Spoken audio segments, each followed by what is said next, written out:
Arrêtez de faire confiance à votre cerveau et faites confiance à ce que vous voyez. Faites confiance à ce qui est réel. Cessez de faire confiance à votre cerveau et faites confiance à ce que vous voyez.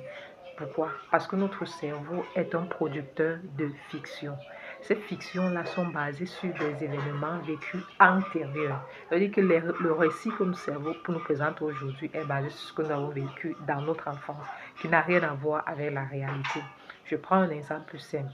Vous faites la rencontre d'une personne qui vous dit qu'elle aimerait entrer dans votre vie. Elle vous dit qu'elle va bien s'occuper de vous, qu'elle va vous faire ceci, qu'elle va vous faire cela, qu'elle va vous faire cela. Mais sur les faits, c'est-à-dire dans le réel, vous vous rendez compte déjà que de 1, la personne ne vous appelle pas régulièrement. De 2, lorsque vous avez des difficultés, la personne n'est pas là pour vous. De 3, c'est que la personne ne vous a jamais fait de cadeaux, rien de tel.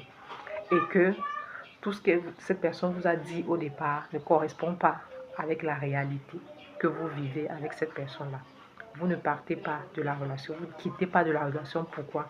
Parce que, comme je vous ai dit, votre cerveau va vous produire une fiction, une imagination. Votre cerveau va vous présenter un récit tel que non, c'est pas grave si elle ne le fait pas maintenant. Déjà, elle t'a dit qu'elle devait le faire, non? Ok. Ça veut dire que sois patient. Avec le temps, les choses vont s'améliorer, les choses vont s'arranger. Les choses, voilà comment votre cerveau, c'est votre cerveau qui va vous enfermer dans une histoire qui ne vous satisfait pas. Est-ce que vous comprenez? Ça, c'est un seul exemple. Combien de fois avons-nous vécu des situations où on voit quelque chose et on a l'impression, nous sommes dans une interprétation de la chose, dans une supposition. Pourquoi? Parce que c'est une fabrication du cerveau.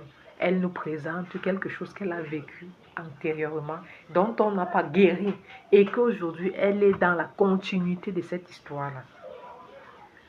Pour sortir véritablement de là, vous devez commencer à écrire ce que vous voulez, à proposer à votre cerveau les histoires que vous voulez qu'elle vous raconte. Mon cerveau, c'est ça que je veux que tu me racontes. Ça veut dire que si ça ne correspond pas, next. Si ça ne correspond pas, next. Les histoires, je ne voudrais plus rester dans des fictions de mon enfant. Je voudrais sortir de là. Et maintenant, je te présente le canevas des images ou bien des histoires que tu dois me raconter. Que tu dois me raconter autant pour moi. Si ça ne correspond pas à ce que je veux, next, next, next, next, next, next, next, next. Sortez de l'enfermement de votre cerveau. Donc, je vous invite